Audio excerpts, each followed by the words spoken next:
go find his phone. And I couldn't find it, so I had to run out to the craft room to get mine. Okay. I called 911 and I went back in this. A hysterical 911 call shatters the pre-dawn stillness as a woman screams that a masked intruder has killed her husband. From the outside, it looked like a horrific break-in, but what unfolded in the months that followed would expose a chilling betrayal and a web of lies. Let me take you back to August 31, 2010. James "Jim" Nibbe was a hard-working 26-year-old electrician who loved hunting, fishing, and spending time on his farm. He had married Jennifer Gilman 2 years earlier, and although friends thought they were a perfect match, tensions were simmering beneath the surface. On this fateful morning, Jim lay sleeping in their home near Lake Crystal when a single blast from a shotgun erupted in the darkness. Moments later, Jennifer called 911 and sobbing that a stranger had shot her husband and was still in the house. She spoke in breathless gasps, describing a masked man who dragged her by the hair and told her she was lucky to be alive. Lewis County 911. Oh my God, please help us. Please help us. Somebody's trying to kill us. What's going on? Somebody shot my husband. Somebody shot your husband? Yeah. When deputies arrived, they found Jim dead in his bed, his rifle on the floor. Jennifer had rope burns on her neck and shallow cuts on her thighs. She insisted she had been in the bathroom when she heard the gunshot and said the intruder fled without stealing anything. In many ways, she sounded convincing, but seasoned investigators couldn't ignore the nagging inconsistencies.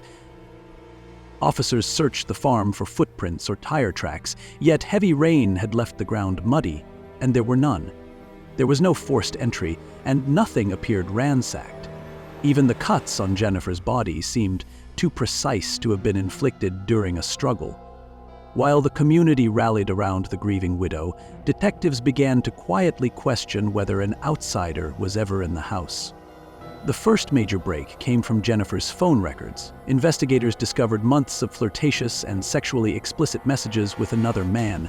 Friends and family told them the Nibbes' marriage had been rocky. Jim's modest income meant Jennifer worked double shifts to pay a large mortgage, a second mortgage, and piles of credit card debt. As detectives dug deeper, they learned Jennifer had abused her nursing credentials to obtain tramadol and other opioids, forging prescriptions, stealing medication, and ordering pills by mail. Her addiction, they believed, was draining the family's finances. Even more damning was a $250,000 0-cents life insurance policy taken out on Jim just months before his death. Together, these details painted a picture of a motive that no masked intruder could explain. Still, the case against Jennifer remained circumstantial, so detectives brought her in for questioning. At first, she stuck to her story, but her body language told another tale. Under the soft-spoken prodding of detectives, Jennifer began to open up about her private struggles. She admitted to an overwhelming addiction to painkillers and confessed that finances were crumbling around her. Was there an event that kind of started that off, that precipitated that? Did you get injured or something, or just... I injured my ankle a while ago. And, it got worse after... While we were dating that first year, it wasn't too bad, and then it was slightly before I think we got married that I ended up becoming addicted to them and needing to have them all the time, otherwise I would go through withdrawal. Okay. What did it start with tramadol or start with something else? No, it's just always been tramadol. Because that's not a commonly prescribed drug, is it? It's not even a controlled substance. Okay. It's not even a controlled narcotic, but it has opioid effect. Okay, so it kind of affects your brain the same way a narcotic would. Yep. Okay. And how much? I mean, how much are you using right now? How much had you been using on average?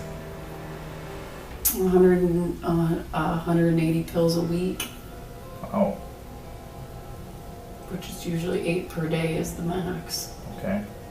And those are what? How many milligram? Like 40 milligram? 50. 50 milligram pills.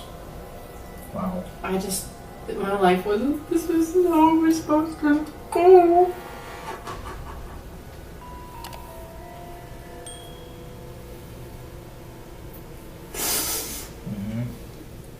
Well, and it sounds like from some of the stuff we're hearing, for a while, you've been kind of carrying all the bills and that kind of stuff. So you've been under, a lot of pressure to work 2 jobs, 3 jobs. I'm sure that doesn't help. I never wanted to hurt anybody.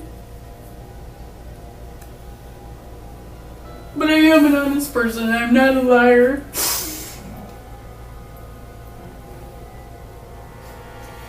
And I've always taught that to my son.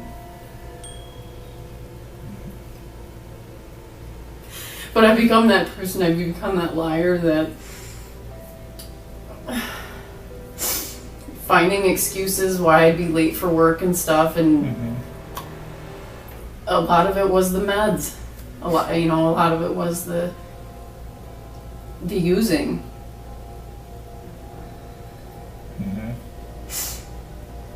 And I worked in healthcare and knew you could get help, but I didn't do it.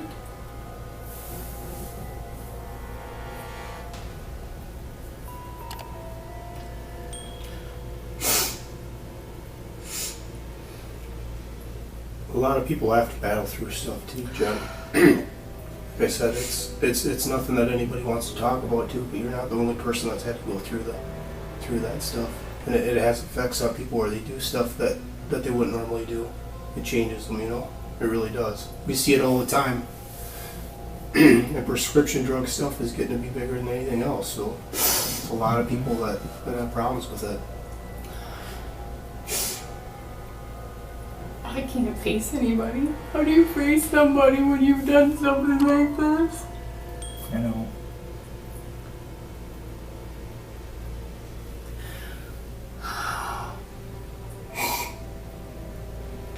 It was like I was there, but I wasn't. Like you were not in your person watching yourself do something and... Saying it was the devil. Get rid of it.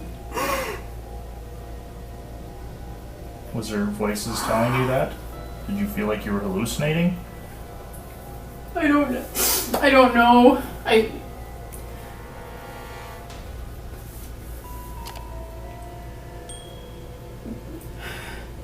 You hadn't slept all night, had you?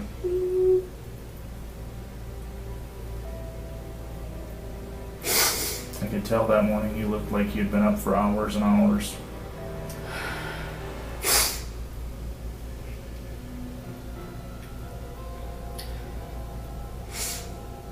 And you've been taking way too many pills? Yeah. Do you ever... Way too many. Do you ever crush them up? Are you ingesting them any other way than... Sorry, I have some hair or something in my mouth. I usually just took them as pills. Okay. No, I never injected or anything like that. Okay.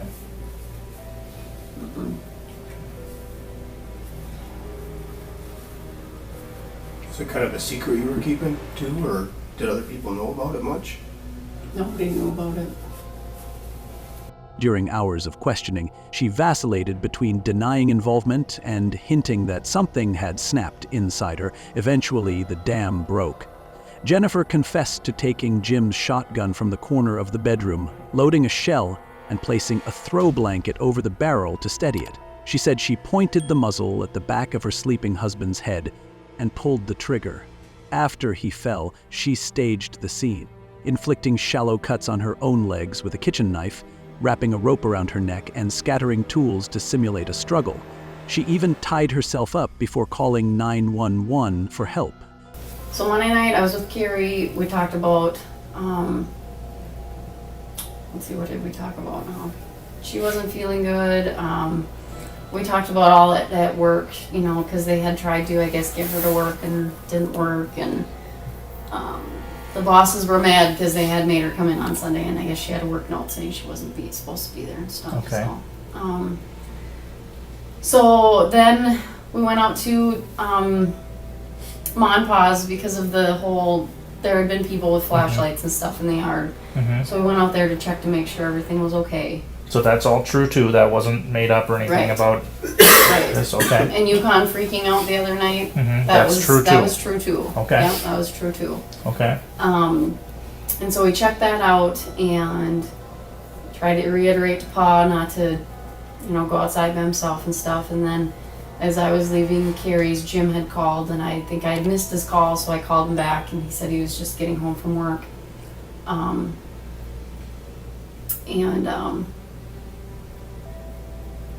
So I went back home. Oh, this is horrible. I know. It's horrible, though, you guys. I know. And yes, I had to, there was a gun Jim had bought for me. That's true too. That's very true. Okay. Jim bought the gun for me, wanted me to learn how to target practice. Mm-hmm. Was he, when you got home Monday night, was he already home or did you get home first? He was home first and then I was got home, home. then you He got was there. outside dinking around, so I said, Okay. you want to help? Or I said, do you want me to target shoot? Because you've been Mhm. wanting me to target shoot, he had bought me that gun. Mm-hmm. So we target shoot, or we did our target practice or whatever, went inside, got a little to eat. Brady and I So you had our shot meatball first? fart. Yeah, I think we shot first. Then went inside. And then went inside to eat. Okay. Yep. And then me and Brady had our little meatball fight. Mm-hmm. And so then I came back upstairs and had finished off the rest of the meatballs and the mashed potatoes, and Jim had been making some other leftovers and stuff for him. And then I put the dishes away and I brushed my teeth, and then Jim and I went and sat on the couch and watched TV.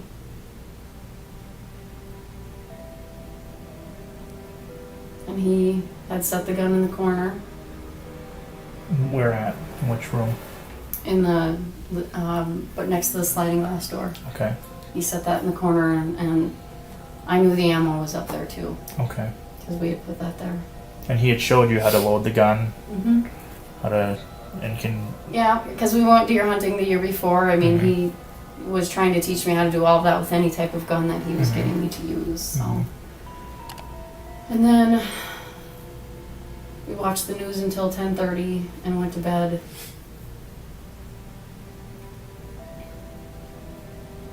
He was after me about sex a lot, and that was something that bothered me. Okay. Cause some friction between you two. Yeah. Wanted on a pretty regular basis, and I tried the best I could, but sometimes it just, sometimes I just had problems with that, and if you continue to push and push and push, it just ends up not being fun for the other person, Right. So, Just be tension. so there was resentment there, because it was a constant thing. A constant, you want to do it, you want to do it, you want to. And there was no romance left when it came to that. It was like, fine, just finish and get it over with so I can go to sleep, I guess. So, Mm-hmm. So I actually had made something up that I had a yeast infection or something like that.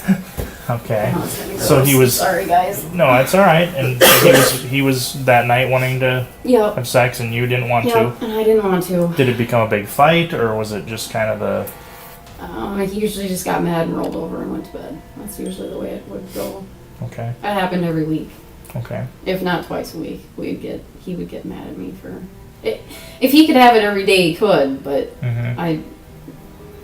sometimes when you're approached in certain ways, it's just not fun anymore. So, Mm-hmm. so I laid there and I laid there. I had taken some pills before I had gone to bed. Do you remember how many? Probably like 6 or 8. Which sometimes when I do that I have a hard time sleeping to begin with, because that is how it messes with you sometimes. Just kind of like make you agitated. It And, does. It kind of keeps you up, makes you dream, Mhm. stuff like that. And so I woke up alarm went off at 4:30, and I had shut it off.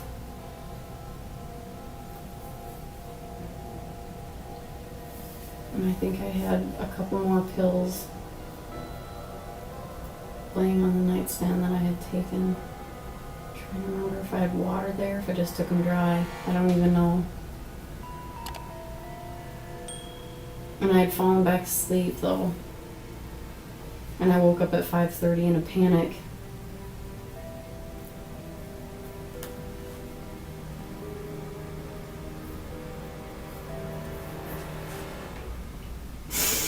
And that's when I went out and I got the gun. And I loaded one shell. And I came back into the bedroom.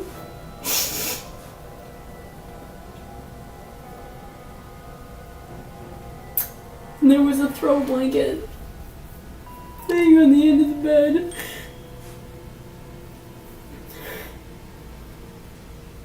So I took that and kind of rested the gun on his shoulder. And they just kept saying, he's the devil, he's the devil. He's the... And I pulled the trigger. It's okay.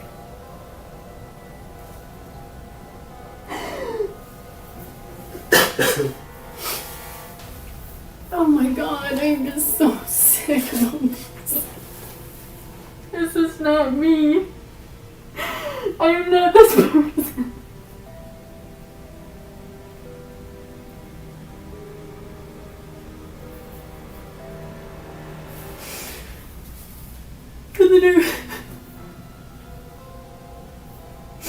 I put the gun down and realized he was bleeding.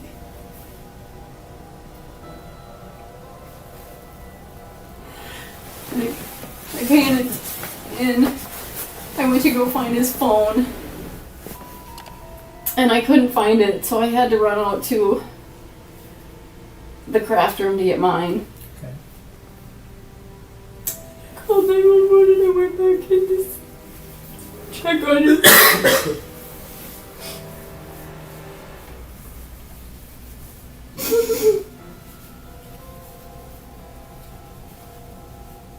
I couldn't feel a pulse. Where did you check, on his neck or his wrist or? I think I checked on his wrist and his neck. Okay. I can't remember, to be honest with you, I can't. But at that point you knew he was gone.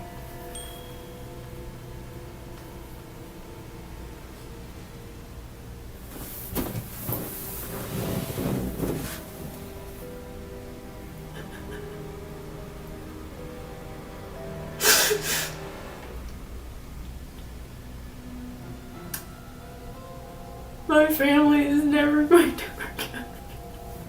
Neither is his.